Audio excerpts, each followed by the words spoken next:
Welcome to today's episode of the podcast. It's story time.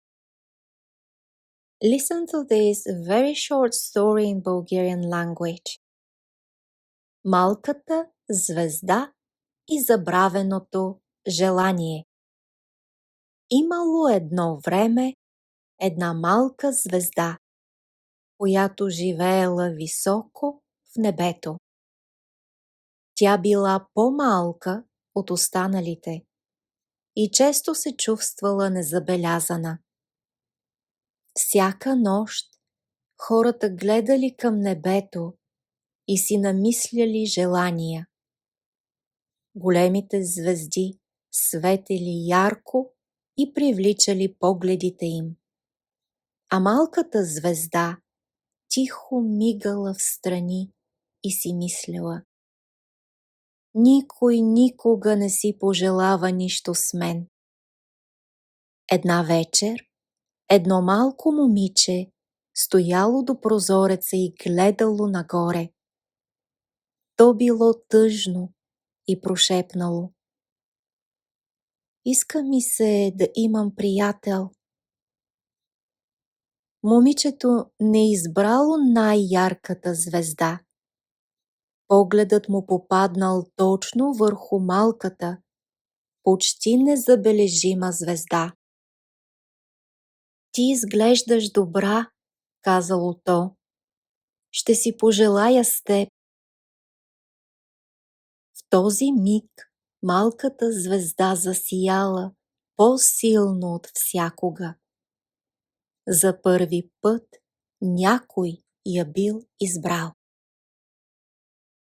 And here are some questions to the text to check for your understanding. Къде живеела малката звезда? Защо тя се чувствала тъжна? Какво правили хората, когато гледали към небето? Кой забелязал малката звезда? Какво си пожелало момичето? Как реагирала малката звезда?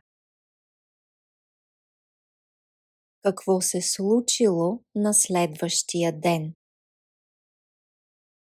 And you have 3 more questions where you can express your own opinion. Защо според теб момичето избрало точно малката звезда? Как се променила звездата след това? Какво означава, че не е нужно да си най-яркият? I hope you enjoyed the story and you were able to understand everything, but probably you have some words that you don't know. If you want to have the text, read it, and of course have a translation in English, you can download the PDF file for free from PayHip store. So go now, check the link down below and download the file for free.